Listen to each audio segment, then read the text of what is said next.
Welcome, everybody, once again to CT Sports Now. And what a Thursday show we're going to have for you. We have a tremendous... It's Thursday? I thought it was Friday. We have football, right? We have so much football, I thought it was Friday. How did that happen? High school football on a Thursday? Well, due to the Jewish holiday, which begins on Friday night at sundown, many schools opting for Thursday night football. And that didn't slow us or stop us at all. It didn't throw us off the beaten path. The crew's out and about today. We have games from we have games from all over the state, and so let's get right to it. Let's start with the game Cheshire at Jonathan Law. Cheshire was a top 10 team last week. Yes. And then the Rams suffered their first loss of the season, and trying to turn, dropped out of the poll. But they lost their quarterback, Jack Rabba, out. He's there on the sideline, giving encouragement to his backup. Well, not a backup anymore. Will Grakowski comes in, takes over, and on his first drive, he gets a touchdown. How about that? It's 7-0 Cheshire. Then a little special teams play. Michael Jeffrey, Nick Quint come in, get the blocked punt, and Spencer Hart falls on the ball. Touchdown, a special teams touchdown off the blocked punt. It's 14-0. More Ram defense after that. Jonathan Law doing everything he can to try to move the ball, but Quint is there. Interception. Yeah, that Ram defense, Ram tough. Eventually, it ends up with a field goal here in the first half. Ethan Bronson puts it through the uprights to make it 17-0. 38-7 is the final score, so Cheshire avenges last week's loss with a 38-7 victory. And now gears up for a game that could decide that league championship. It'll be West Haven next week. Johnny Law will get Brantford. Okay, you know what? Every year the CIAC gets a game at Rentschler Field, a regular season game, and tonight was the night, and the matchup was between South Windsor and Simsbury, an outstanding opportunity for these two schools to come together and, of course, to tailgate. And if you're South Windsor, they brought out the entire city. They came out, the Pop Warner group was tailgating, and the high school students came out in mass, a huge group, and all with the patriotic spirit, the red, white, and blue colors as they feasted local restaurants from South Windsor with a tremendous spread of all types of foods. Kids had a wonderful time. Don't take my word for it. Listen to the students themselves. South Windsor High School, the best round crowd in the nation! Yes. We're doing USA Spirit, just like showing like our love for the school, and like a lot of people are doing it right now. Yeah, usually we do like blackout. Last game was whiteout. We've done like color wars and stuff. Yeah, so they had a great time, and then of course the game, and the Bobcats come out to a large group, and of course Simsbury, the Trojans, ready to go in this one as well. But in the first quarter, it's South Windsor's Ronnie Pinkert getting around the right side. He got the edge and picked up a nice gain. That would set up a couple of plays later. Pinkert going left and finding the Rentschler Field end zone. What a thrill. The first touchdown of many in this game for both squads.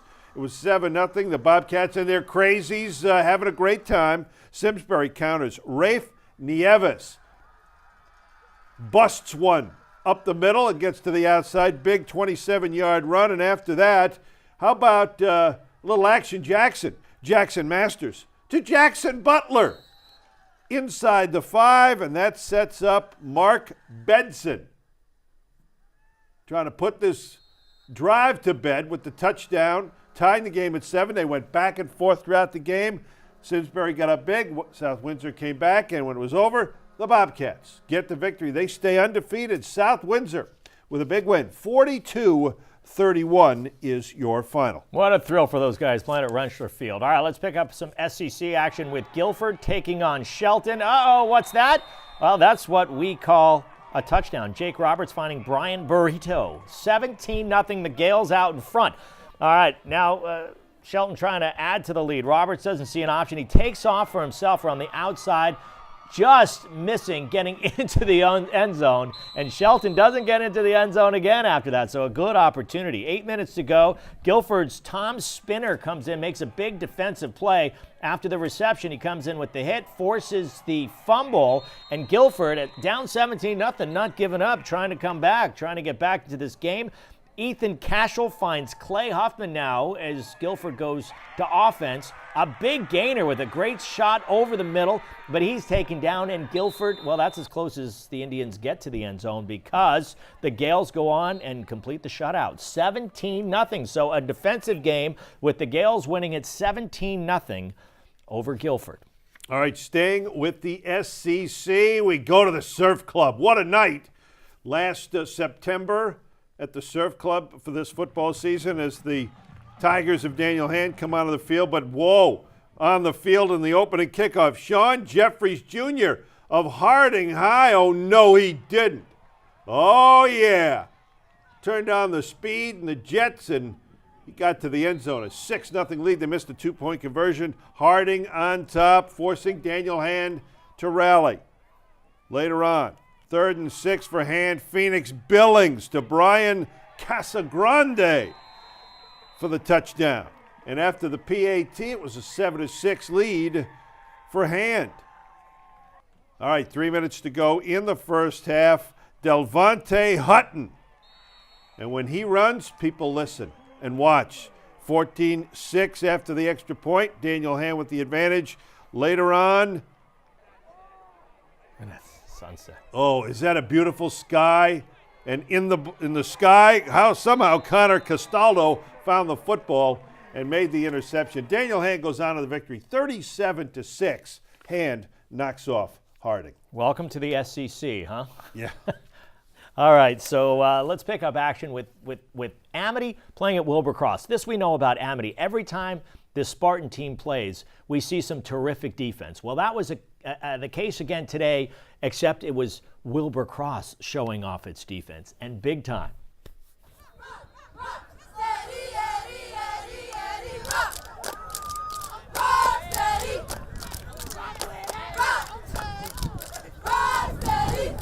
Oh, they were steady. Boy, were they steady. How about this from the 10-yard line? Jakeen Foreman for Cross, the big defensive end with the pick six. Just plucked that ball and brought it in. Amity trying again, getting the big play going here. James Lobstein finds Luigi Luciani, and he's got some room straight up the middle. I thought he was going to go. I thought he was going to make it to the end zone, but he's dragged down after a 57-yard gain. Big gain, and it would have been good for Amity to get in the end zone because on the very next play, Nas Jones comes up with the interception. I told you we'd see some defense. Again, Amity trying, and again, it's Foreman, the big defensive end. Is that J.J. Watt? Yeah, is that J.J. Watt or Jakeen Foreman? 2 pick sixes in one half. 2 pick sixes, one half. And he's a lineman. A defensive lineman. How often does that happen, right? And cool as a cucumber, too. The D just kept going for the Governors. How about Kyle Dorsey coming in, getting the sack right there. Amity trying to run the ball here, but Elijah Cherry is there, comes up with the big stop. Yeah, the Governors complete the shutout. 27-0 is your final score. Cross is good. Cross is now 3-1.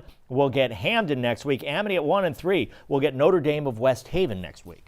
All right, we have only just begun with our Thursday night high school football. It sounds strange to say, but we're having a lot of fun with all of these highlights. Coming up, we've got schools from North Haven, Avon, Bloomfield, Hamden, and more. We'll be right back on the other side of this commercial break. Stay with us. You're having a good time, right? You're having some fun here on CT Sports Now as we roll along again. Thursday night high school.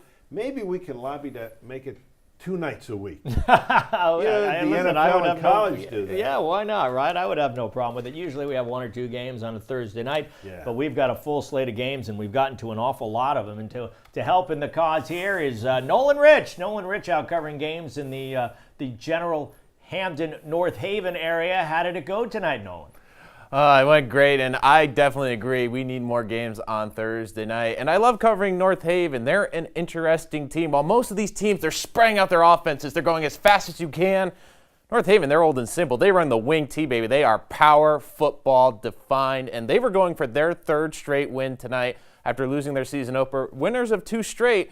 They were hosting Creed at home, looking for that 3rd straight victory as the Indians taking on the Creed Wolves. And once again, that wing T, that power smash mouth football showing itself. Mark Montano, the quarterback. This is the quarterback finding outside, getting in the end zone for the first score of the game. And I love North Haven because they have a unique touchdown celebration. Get the fire truck blaring, baby, because you know what? This offense, they are on fire. This running game, red hot. When it's on 4th down, just give it to Zachary Orth. Going for it was the Indians. They get in, punching it in. They would take a 14-0 lead, and this would continue into the second quarter. When you're 30 yards out, give it to Orth again. Hey, it worked the first time. It's going to work the second time. His 2nd rushing touchdown of the night. And just to keep the running game going, it's Montana. Oh, what a cutback. Wide open, nothing but grass in front of him. He's going to take it all the way. North Haven running away with this one. They win this one by the final score of 49-14 over Creed. To the Fairchester we go. A little bit of prep school action. Hamden Hall hosting St. Luke's, and the Hornets, they were raring to go for this one, and Jordan Benoit answers the bell. He's going to cut back to the left side. He's going to try to get past the defender. Oh, breaks 2 tackles and nothing but green turf ahead. He gets the Hornets on the board first, and Hamden Hall, their defense, still pretty good. Check this out. David Spitz, one-handed interception. How does he do it? And just for good measure, he's going to take it back 21 yards for the touchdown. Hamden Hall firing on all cylinders, including quarterback Nick Bailey with the fake to Benoit. He's going to run it himself out for 20 yards. And in the second quarter, he showed off the legs in the first quarter. Why not show off that arm in the second quarter? From midfield, the gun to Andrew Rice for the touchdown. Hey, can't have a better receiver name than Rice. Hamden Hall's offense, and we've seen the running, we've seen the throwing. How about a little bit of both from Bailey? He's going to just keep running, buy time, and he finally finds Michael Julia in the back of the end zone. Hamden Hall had 42 points in the first half. They roll to 48-7 over St. Luke's. They are undefeated this season, and here's an interesting fact about the Hornets. This is their 15th consecutive program win, this win streak dating back to 2015. Their offense has been rolling, and I don't know how long this streak is going to go, but the Hornets look sharp tonight. And the good news for everyone at home, we're just getting started. Noah and Mark, we got a lot more football on the way. Why don't you tell them about it? All right, we will do that, Yeah. Nolan. Thank you very much. You know, you think about it. Before Coach Joe Linta, who's also an NFL agent, got to Hamden Hall, they didn't win much. No. He turned things around, right? He brought his sons over who had been playing at BRANFORD. He brought his sons over. TJ Linta, his son, just had a huge game for Brown as the quarterback up there. Yep. Anyway, he's done a nice job. Very there. nice job. Very nice job. And, over the years, Ty Outlaw at Bloomfield has done a wonderful job. And he has a team, and I'm telling you this right now because we're going to be talking about this team for the next 2 or 3 years. They are young and very talented right now, and they showed their youth and talent tonight at home against Avon. This is a very, very talented Bloomfield. I mean, they get the sky as Bloomfield orange and blue as they get ready to take on Avon. And the Warhawks right away, their defense pumped up and ready. Kai Juan Butler recovering the fumble, setting up the Warhawks for 2 plays later. Sophomore Anthony Simpson, look out. The sophomore with his 3rd touchdown of the quarter. And that allows him to holler a little bit. So it's 21-0 next series. Freshman quarterback Deron Bryden to sophomore Cameron Watkins. I mean, they're a bunch of babies at Bloomfield. I mean that with all due respect. And Avon certainly has respect. Another touchdown there. The freshmen and the sophomores are leading them. It was 28-0 at this point. A 47-0 victory. You've got a freshman quarterback, a freshman star tailback, and a sophomore tailback, and a sophomore receiver, and the tradition and the history and the talent as well at Bloomfield.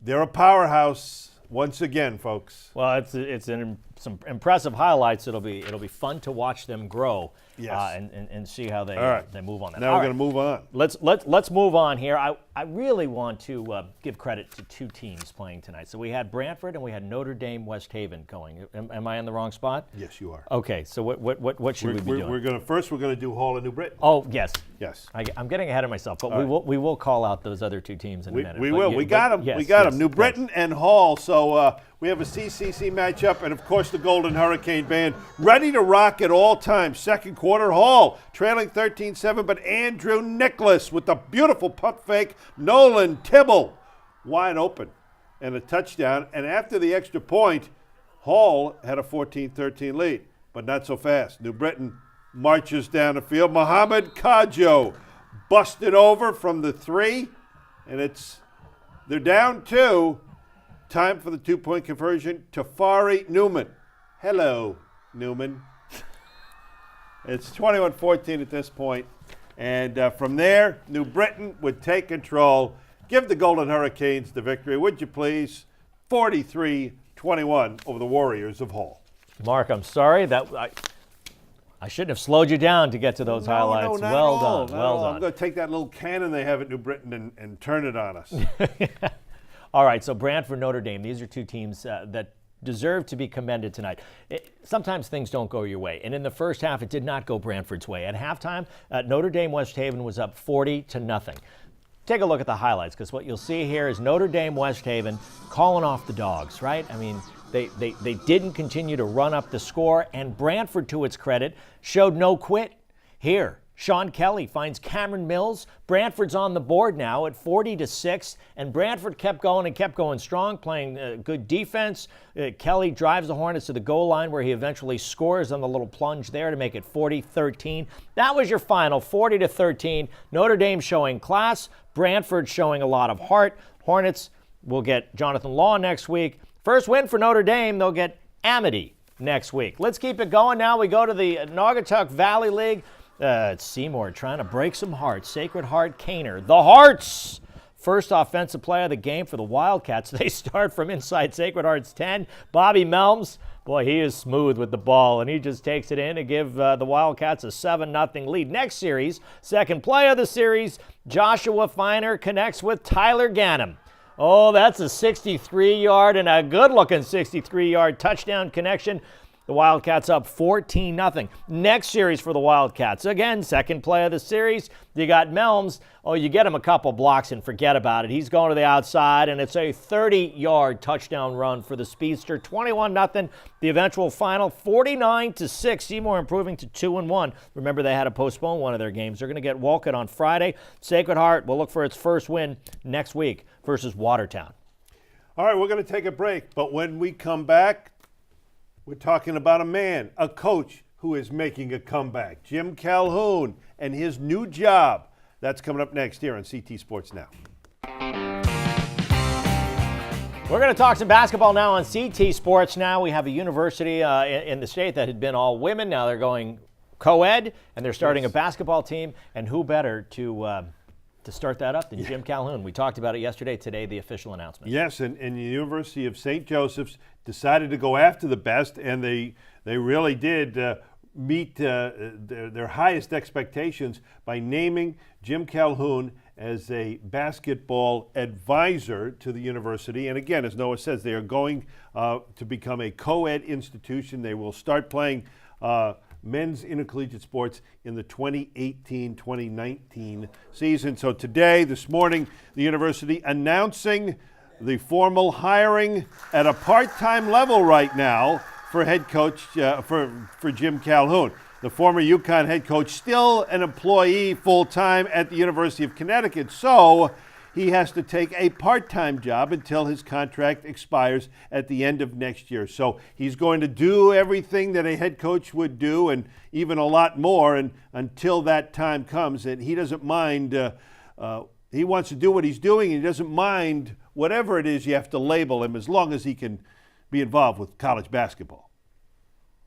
I'll be called a consultant, and that's okay, because quite frankly, there's so much to do, and so many things we need to put in place, and so many kids we need to put in place, and so much interest, which is great to have, obviously starting today, in our program, but more importantly, in our university. I'm just so happy to be here. And I know when I talked to a couple guys, Dom and some of the guys on the Connecticut beat, about what I was thinking about, the ESPN thing is great.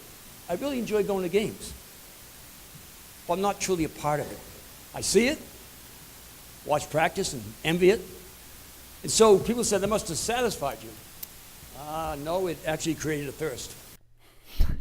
It did, and you know, he's been doing games as a color analyst for ESPN over the last 5 years since he's been out of the business, so to speak. He's had opportunities. He mentioned even a Pac-12 school when he first retired from UConn 5 years ago that offered him a head coaching position, but he didn't take those. You know, he got out basically for health reasons, and he's feeling much better now. His hip has healed up, and he just can't stay away. And he talked about that even after you know, the formal announcement that he just loves everything about being a college basketball coach. It's in his blood, right? Yes. It's in it.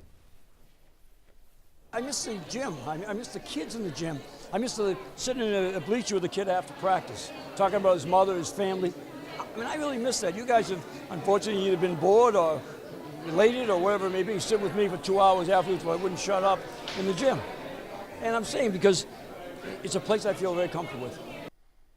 All right, very comfortable indeed. And so now the University of St. Joseph, they're going to add men's swimming and diving and lacrosse and soccer along the way too. So they're going to hopefully get 50 men next year to next fall, the year from now, and in that fall semester, and start the basketball program up as well. Real quickly, Glenn Miller, former assistant for Jim Calhoun at UConn, a former head coach at Brown at Conn College. He's going to have a role here. Yes, he'll be a full-time assistant in some vein to Jim Calhoun. All right, very good. Let's move on. We've got some high school soccer to get to. You have Notre Dame of Fairfield hosting Bethel in a game that featured a little bit of everything. Pickup action, no score. Adam Aponte for Bethel falls down, but still able to net the goal. And so Bethel has a 1-0 lead. Notre Dame Fairfield could have been down and really big in this game if not for the work of keeper Marcelo de Souza. He's making save after save after save, doing really terrific work in net, but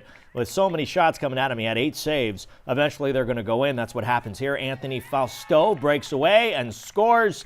Bethel is up 2-0 and eventually wins the game 3-0, so 3-0. Bethel improving now to 4-3-1 on the season. Notre Dame at 3-4-1. All right, time for a quick break, and when we come back, our play of the night. Don't miss it. Sports Now, back on Vantage SportsNet. Here we go, play of the night. We had plenty to choose from tonight. We did. But I think we have to go with that interception return for a touchdown by Hamden Hall Hornet defensive star David Spitz.